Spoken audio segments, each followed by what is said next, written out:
Bonjour, je suis Philippe Carino. Je vais vous présenter brièvement mon parcours à la fac de Toulouse-Le Mirail. J'ai donc commencé après un bac à 1 lettres et maths, un DUG de langues étrangères appliquées. Ensuite j'ai fait une licence à Londres et puis je suis revenu sur Toulouse réaliser la maîtrise, ce qui est aujourd'hui le Master 1. J'ai eu donc ma maîtrise en 1996, et j'ai décidé donc de quitter la fac et de faire un VIE, volontariat international en entreprise, pendant 2 ans.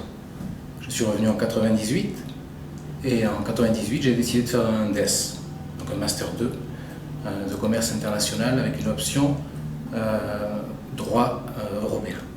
Donc en ce qui concerne le parcours professionnel, je vais commencer par les 2 années que j'ai passées entre la maîtrise et le DES, le VIE. Donc j'ai passé 2 années, j'ai eu la chance de travailler au Centre culturel et de coopération linguistique de Bilbao, où nous faisions en fait des projets internationaux.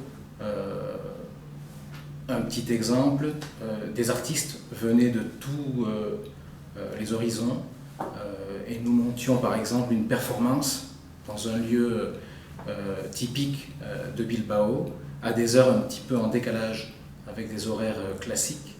Donc c'était très enrichissant au niveau culturel et au niveau humain. Donc cette expérience a duré 2 ans. Après avoir réalisé le DES, donc en 99, j'ai changé de secteur totalement. Je suis reparti en Espagne et j'ai travaillé pour une petite PME parisienne, une start-up, dans le secteur des nouvelles technologies, de l'information et de la communication. Donc là, ce coup-ci, il s'agissait d'une mission de développement d'une activité sur le territoire du sud de l'Europe, en particulier l'Espagne et le Portugal.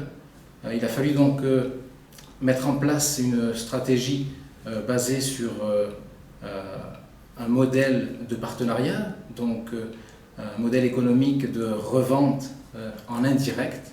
Donc il a fallu former des partenaires au niveau local pour qu'ils puissent devenir autonomes dans le processus de vente. Au bout de quelques années, nous avons monté une filiale à Madrid. Nous avons embauché du personnel. Ce fut une expérience très enrichissante de par le développement. Ensuite, comme beaucoup de sociétés qui connaissent un succès, on va dire, assez rapide, nous avons été rachetés par un groupe nord-américain. Donc nous sommes passés à une autre échelle. C'était toujours très motivant, puisque nous avions toujours un but de part de marché, d'acquisition de part de marché. Mais rapidement, en fait, on est passé dans une dynamique totalement différente et plus rapide, puisque ce groupe a décidé de revendre à une grosse société américaine à nouveau. Et là, on s'est retrouvé dans un monstre de 28 000 personnes. Et c'est là que j'ai décidé de mettre fin donc à cette mission. Et j'ai décidé donc en 2006-2007 de créer Doc & Roll. Donc Doc & Roll est une société on va dire, qui se développe sur 2 axes. Le premier axe, les langues étrangères appliquées. Étonnant, pas tellement, vous me direz. Donc Doc & Roll vend des services de traduction et d'interprétariat appliqués à des marchés très spécifiques. Et donc le modèle de Doc & Roll est basé là encore sur un modèle en indirect. Donc l'entreprise travaille avec des partenaires qui sont basés in situ. Donc nous montons des équipes de traducteurs et de relecteurs qui sont basés dans les pays cibles. Donc ils sont tous natifs et ils présentent les caractéristiques importantes d'être spécialistes de leur matière. Donc on ne peut pas traduire tout et n'importe quoi, il faut savoir traduire dans les domaines où nous excellons, dans les domaines où nous avons travaillé, dans les domaines que nous avons étudiés. C'est un petit peu la valeur ajoutée que nous présentons aux entreprises aujourd'hui.